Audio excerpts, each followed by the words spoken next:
नमस्कार, मैं अशोक कुमार पांडे और स्वागत है आपका टीसीएच पर।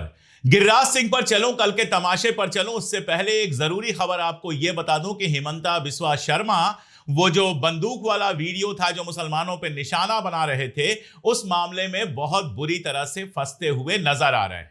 सबसे पहले तो सुप्रीम कोर्ट ने याचिका स्वीकार कर ली है। पूर्व सांसद मोहम्मद अदीब और कुछ लोगों ने मिलकर यह याचिका दी है।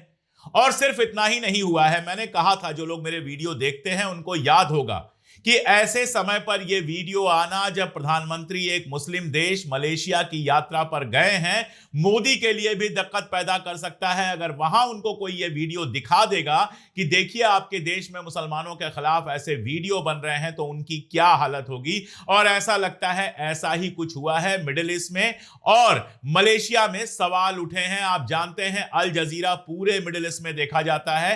अल जजीरा ने बाकायदा इस वीडियो को ट्वीट किया, बाकायदा इस वीडियो पर कमेंट किया और लिखा कि एक भारतीय मुख्यमंत्री मुसलमानों को इस तरह से निशाना बना रहा है। ऐसा वीडियो सोशल मीडिया पर पोस्ट हुआ। मजेदार बात यह है कि अर्नब गोस्वामी जैसे लोगों ने भी घेरा हिमंता बिस्वा शर्मा को और उसका बचाव करने की जगह वो ये कहते हुए नजर आए कि ये तो मैंने बनाया ही नहीं, इस वीडियो से मेरा कोई लेना देना नहीं है, मैंने इसको पोस्ट नहीं किया, मैं नहीं जानता कैसा वीडियो है। इतनी बुरी तरह से अर्नब के स्टूडियो में फंस जाएंगे हिमंता, ये उन्होंने कभी सोचा भी नहीं था। और अब क्या हो रहा है? अब ये हो रहा है, आप जानते हैं, वो आसाम बीजेपी के सोशल मीडिया हैंडल से पोस्ट किया गया था। उसके 4 लोग, वहां के सोशल मीडिया के 4 लोग हैं। एक हैं रोन विकास गौरव, दूसरी हैं ऋतुपर्णा डेका, तीसरे हैं शेखर ज्योति और चौथे हैं श्याम कनु गोगोई। ये लोग वहां का सोशल मीडिया देखते हैं और कहा यह जा रहा है कि इन लोगों को सैक कर दिया गया है, इनकी पोस्ट से हटा दिया गया है। कंफर्म खबर नहीं आई है, लेकिन यह कहा जा रहा है कि इन लोगों को अपने पद से हटा दिया गया है और फिलहाल ये लोग अंडरग्राउंड हैं क्योंकि पुलिस केसेस हुए हैं, उसमें इनकी गिरफ्तारी हो सकती है। तो हिमंता बिस्वा शर्मा का वीडियो इंटरनेशनल हो गया है, जिसमें वो बंदूक लेकर मुसलमानों को मारते हुए दिखा रहे हैं। पहले कहा गया कि नहीं नहीं, वो भारतीय मुसलमान नहीं थे, बांग्लादेशी मुसलमान थे। कहां लिखा था बांग्लादेशी मुसलमान? ऐसी बहुत सारी बातें की गई, लेकिन अब हिमंता बुरी तरह से फंसते नजर आ रहे हैं। भारतीय जनता पार्टी और नरेंद्र मोदी भी उनसे नाराज दिख रहे हैं। ऐसा कहा जा रहा है कि नरेंद्र मोदी को भी यह हरकत पसंद नहीं आई है, खास तौर से तब जब नरेंद्र मोदी एक मुस्लिम देश में गए हुए थे। हिमंता को इसकी कितनी कीमत चुकानी पड़ेगी ये तो आगे पता चलेगा, लेकिन सोशल मीडिया की ताकत क्या है ये हिमंता बिस्वा शर्मा को बहुत कायदे से समझ में आ गई होगी। लेकिन एक दूसरे मंत्री हैं गिरिराज सिंह, झटका वाले मंत्री, जो झटका की दुकानों का उद्घाटन करते हुए दिखाई दिए थे। राहुल गांधी ने पोस्टर दिखाया, संसद के अंदर जब पोस्टर दिखाने की कोशिश की तो बार बार वीडियो उनके सामने से हटा दिया गया। उसके जवाब में गिरिराज सिंह पोस्टर लेके आए, और किस दिन लेकर आए? उस दिन लेकर आए जब सरकार एक नया नियम लेकर आई एआई तस्वीरों के लिए। सरकार ने फेक और एआई कंटेंट पर नया नियम बनाया, जिससे सोशल मीडिया प्लेटफॉर्म्स यानी कि यूट्यूब, स्नैपचैट और फेसबुक को अब प्लेटफॉर्म पर जो एआई से वीडियो शेयर किए जाएंगे या एआई से तस्वीरें शेयर की जाएंगी, उन पर बाकायदा टैग लगाना पड़ेगा कि ये एआई जनरेटेड है। सच कहूं तो सरकार के इस नियम का मैं दिल खोल के स्वागत करता हूं, क्योंकि एआई के सहारे बहुत सारी घटिया तस्वीरें चल रही हैं इतिहास से, वर्तमान से। जैसे एप्स्टीन फाइल आई, एप्स्टीन फाइल के बाद दुनिया भर के एआई जनरेटेड तस्वीरों से इंटरनेट भर गया। स्टीफन हॉकिंस की जो तस्वीर आपने देखी होगी सोशल मीडिया पर, जिसमें 2 महिलाएं उसको घेरी हुई हैं, वो एआई जनरेटेड है। ऐसे ही बहुत सारी एआई जनरेटेड है। तो कम से कम आपको पता चल जाएगा कि कौन सी एआई जनरेटेड है और कौन सी एआई जनरेटेड नहीं है। लेकिन इसी दिन गिरिराज सिंह 4 फोटो लेकर आते हैं, 4 पोस्टर लेके आते हैं संसद भवन के बाहर, और बाकायदा चैनल उनको रिकॉर्ड करते हैं और दिखाते हैं। इन चारों तस्वीरों में 2 तस्वीरें फेक और डीप फेक है, जिसमें नेहरू को किसी विदेशी महिला के साथ दिखाया गया है। इसके लिए किसी फैक्ट चेक की भी जरूरत नहीं है। हमारे जैसे लोग जो नेहरू को और पूरे इतिहास को लगातार देखते पलटते उलटते रहते हैं, वो पहली नजर में बता देंगे कि ये एआई तस्वीरें हैं। पहली और तीसरे नंबर की तस्वीरें एआई तस्वीरें हैं। और जो दूसरी तस्वीर है व्हाट्सएप पे लगातार चलती रहती है, उसमें दो महिलाओं की तस्वीर है। एक उनकी सगी बहन विजया लक्ष्मी पंडित और दूसरी उनकी भांजी नयनतारा सहगल। यानी बहन और भांजी के साथ खिंचवाई गई तस्वीर को लेकर नेहरू को बदनाम किया जा रहा है। ये इतने नीच लोग हैं कि कल को कोई अपनी बेटी को भी गले लगा रहा होगा और वो तस्वीर इनको मिल जाएगी तो ये उसको बदनाम करने के लिए उसका इस्तेमाल कर लेंगे। और चौथी तस्वीर, जिसको लेडी माउंटबेटन की तस्वीर बताया जा रहा है, सिर्फ इतना है कि गिरिराज सिंह कितने बड़े मूर्ख हैं, इतिहास का कितना जीरो ज्ञान है उनको। भारतीय जनता पार्टी का एक सांसद और एक मंत्री इतिहास के बारे में कितना कम जानता है कि लेडी एडविना माउंटबेटन की तस्वीर भी नहीं पहचानता है। ऐसा लगता है कि कोई भी विदेशी महिला उसको एक जैसी ही लगती है। वरना इतिहास को जरा सा जानने वाला आदमी आंख मूंद कर यह तस्वीर देखे और कह दे, भैया ये एडविना माउंटबेटन नहीं है, ये किसी राजनयिक की पत्नी है और उनके सम्मान में उनकी सिगरेट लिट कर रहे हैं जवाहरलाल नेहरू, जो एक बहुत सामान्य सी चीज है। आपके यहां सिगरेट नहीं पीती हैं आमतौर पे महिलाएं, हालांकि भारत में भी सिगरेट पीने वाले महिलाओं की कोई बहुत कमी नहीं है। जैसे पुरुष सिगरेट पी सकता है, महिलाएं भी सिगरेट पी सकती हैं, कोई रोक नहीं है। लेकिन अगर आप यूरोप में जाएंगे, मिडिल ईस्ट के कुछ हिस्सों में जाएंगे तो आपको महिलाएं, या फिर अफ्रीका में जाएंगे तो आपको महिलाएं आराम से सिगरेट पीते हुए मिल जाएंगी और सामाजिक तौर पर यह बिल्कुल स्वीकार्य है, कहीं से कोई समस्या नहीं। तो अगर एक विदेशी महिला जो एक राजनयिक की पत्नी है, अगर वो सिगरेट पी रही है तो गिरिराज सिंह के पेट में क्यों दर्द हो रहा है, यह बात आप समझ सकते हैं। लेकिन उस तस्वीर को पेश किया गया लेडी एडविना माउंटबेटन की तस्वीर बताकर, यानी चारों तस्वीरें, दो तो एआई से बनी हैं और दो फेक हैं, जो कुछ उस पर लिखा है वो गलत लिखा है, ये लेकर सरकार का एक मंत्री कैमरे के सामने आता है और उल्टा सीधा बकता है, ठीक उसी दिन जिस दिन सरकार एआई और डी फेक के खिलाफ आदेश लेकर आती है। सारे सोशल मीडिया को वो आदेश भेजती है कि अगर एआई है तो आपको उसको फ्लैग करना पड़ेगा, आपको टैग करना पड़ेगा, और अगर डी फेक है तो आपको 4 घंटे के अंदर वो पोस्ट हटानी पड़ेगी। मेरा सवाल यह है कि क्या यह नियम भारतीय जनता पार्टी के नेता, सांसद और मंत्री गिरिराज सिंह पर लागू नहीं होता है, जो उसी संसद के सामने 2 फेक फोटोग्राफ्स लेकर खड़े हैं और उसको असली फोटोग्राफ की तरह पेश कर रहे हैं पंडित जवाहरलाल नेहरू को बदनाम करने के लिए। राहुल गांधी सरकार की आलोचना कर रहे हैं, किस बात के लिए? ट्रेड डील के लिए आलोचना कर रहे हैं।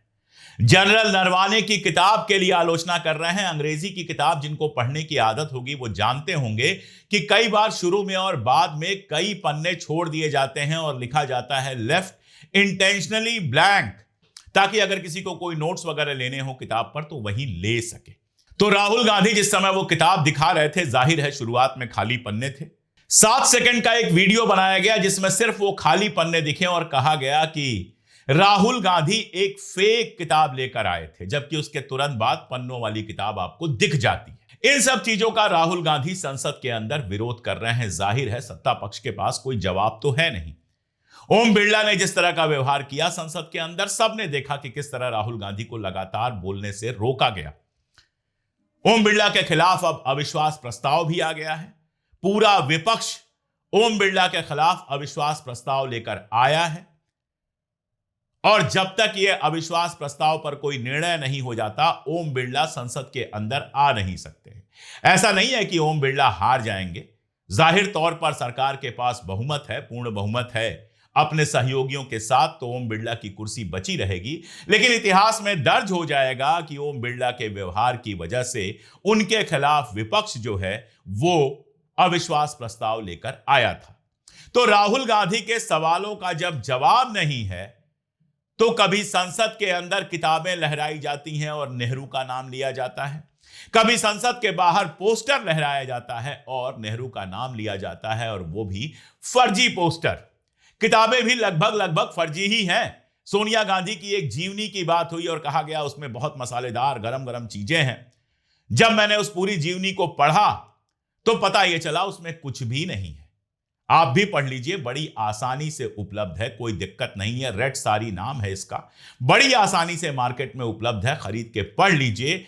सोनिया गांधी के लिए थोड़ा सम्मान आपके मन में बढ़ जाएगा, इससे ज्यादा कुछ नहीं है। ऐसे ही माउंटबेटन की बेटी की किताब है, उसको भी पढ़ लीजिए, आपके समझ में आ जाएगा नेहरू और लेडी एडविना माउंटबेटन के बीच में क्या संबंध था। और जो भी था, नेहरू को मरे कितने साल हो गए, 60 साल के आसपास, 62 साल हो गए, 1964 में मरे थे वो। आज नेहरू का इतिहास उखाड़ा जा रहा है। नेहरू के दामन में छुपकर, पहलू में छुपकर आज के सवालों से भागा जा रहा है।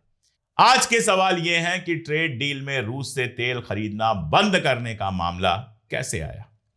क्यों स्वीकार कर लिया आपने कि अब आप रूस से तेल नहीं खरीदेंगे? आज का मामला यह है कि आपके सामान पर जब 18% टैरिफ लग रहा था तो आपने अमेरिकी सामानों पर टैरिफ 0% क्यों कर दिया? आज का सवाल यह है कि एप्स्टीन फाइल में सरकार से जुड़े लोगों का नाम जो है उस पर डिटेलिंग क्यों नहीं हो रही? आज का सवाल यह है कि जनरल नरवाने की किताब छपने क्यों नहीं दी जा रही? जनरल नरवाने की किताब क्यों रोकी जा रही? एक रिटायर्ड आर्मी ऑफिसर की किताब क्यों रोकी जा रही? आज के सवाल ये हैं। आज के सवाल गरीबी, बेरोजगारी और महंगाई हो सकते हैं। आज के सवाल ये हो सकते हैं कि एक प्रदेश के मुख्यमंत्री को बंदूक लेकर मुसलमानों को मारता हुआ बीजेपी का ऑफिशियल हैंडल कैसे दिखाता है? इन सवालों पर बात नहीं करना है, इन सवालों से भागना है। इसीलिए गिरिराज सिंह जैसे लोग कभी झटके की दुकान का उद्घाटन करते हैं और कभी फर्जी पोस्टर लेकर संसद के सामने खड़े हो जाते हैं। इसलिए हिमंता बिस्वा शर्मा कभी मियां मुसलमानों के खिलाफ जहरीले बयान देते हैं और कभी उनके प्रदेश का सोशल मीडिया हैंडल इस तरह का घटिया वीडियो दिखाता है जिससे दुनिया भर में देश की बेइज्जती होती है, दुनिया भर में भारत की इमेज खराब होती है। अब मेरे कुछ सवाल हैं। पहला सवाल तो कांग्रेस पार्टी से ही है कि कब तक इस तरह की बेइज्जती चुपचाप बर्दाश्त करोगे? कब तक केवल सोशल मीडिया पर जवाब देकर? जवाब तो हमने तुरंत दे दिया था। वीडियो आया, जो ही मुझे दिखा मैंने उसका जवाब दे दिया था और भी कई सारे लोगों ने जवाब दिया था। कब तक सिर्फ सोशल मीडिया पर जवाब देकर खामोश हो जाओगे? क्या कोर्ट्स नहीं है? क्या कोर्ट में नेहरू जी के मान को बचाने की जिम्मेदारी आपकी नहीं है? अगर आप नेहरू जी की परंपरा को मानते हैं तो इस केस को लेकर आप क्यों नहीं जाते हैं कोर्ट में? क्यों नहीं मानहानि का मुकदमा करते हैं? अगर आप अपना सम्मान नहीं बचा पाएंगे, अगर आप अपने सम्मान के लिए नहीं लड़ेंगे तो इस तरह के अपमान लगातार होते रहेंगे। एक बार कोर्ट में मामला चला जाएगा, एक बार कोर्ट न्यूज टाइट कर देगा, उसके बाद इस तरह के फर्जी पोस्टर दिखाने की किसी की हिम्मत नहीं पड़ेगी। दूसरा सवाल प्रधानमंत्री महोदय से है। आप भी प्रधानमंत्री हैं, नेहरू जी भी प्रधानमंत्री थे। आप दुनिया में जाते हैं, गांधी जी की मूर्ति पर माला चढ़ाते हैं। आपके सामने दुनिया भर के कई सारे प्रधानमंत्री नेहरू जी की तारीफ कर चुके हैं और आप विरोध नहीं करते हैं। क्या आपको अच्छा लगता है एक प्रधानमंत्री को इस तरह से झूठी बातों से बदनाम किए जाना? आप संसद के अंदर कह देते हैं कि नेहरू ने कहा था कि 35 करोड़ समस्याएं हैं हमारी, क्योंकि 35 करोड़ जनसंख्या है। क्या आपको सच में नहीं पता कि नेहरू ने कहा था कि 35 करोड़ जो भारत के लोग हैं उनकी समस्याएं मेरी अपनी समस्याएं हैं? क्या आज आप भारत के हर आदमी की समस्या को अपनी समस्या नहीं समझते? अगर नहीं समझते तो आपको सोचना चाहिए अपने बारे में। क्या आपको अच्छा लगता है कि आप तो मिडिल ईस्ट में जाते हैं, मलेशिया में जाते हैं, कहते हैं अनवर इब्राहिम से मेरे रिश्ते तब के थे जब वो प्रधानमंत्री नहीं बने थे। अरब वर्ल्ड में जाते हैं, माय ब्रदर कह के आप MBS से मिलते हैं। सऊदी के राष्ट्रपति आते हैं, आप उनको लेने पहुंच जाते हैं, जहाज पर लेके आते हैं, बड़े प्यार से उनके साथ रहते हैं। क्या आपके यह समझ में नहीं आता है कि इस तरह के वीडियो, इस तरह की नफरती बातें आती रहेंगी तो इन देशों के साथ भारत के रिश्ते लगातार खराब होते रहेंगे? क्या आपको अपने ऐसे मंत्रियों और मुख्यमंत्रियों को रोकना नहीं चाहिए? और तीसरा सवाल गिरिराज सिंह से। मंत्री हैं, पैसे रुपए की कोई कमी नहीं है, सांसद कई बार रह गए, फिर सांसद बन जाएंगे।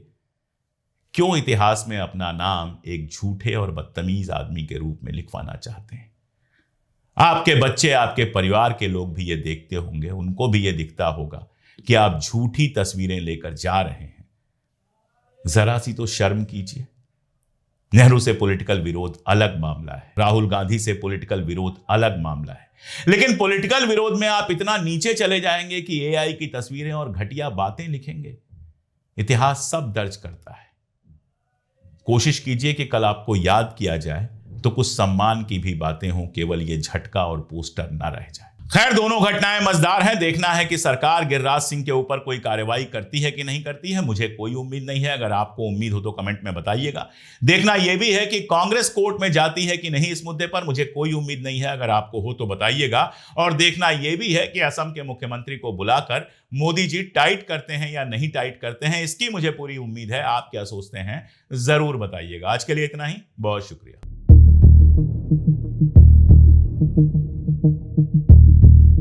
Thank you.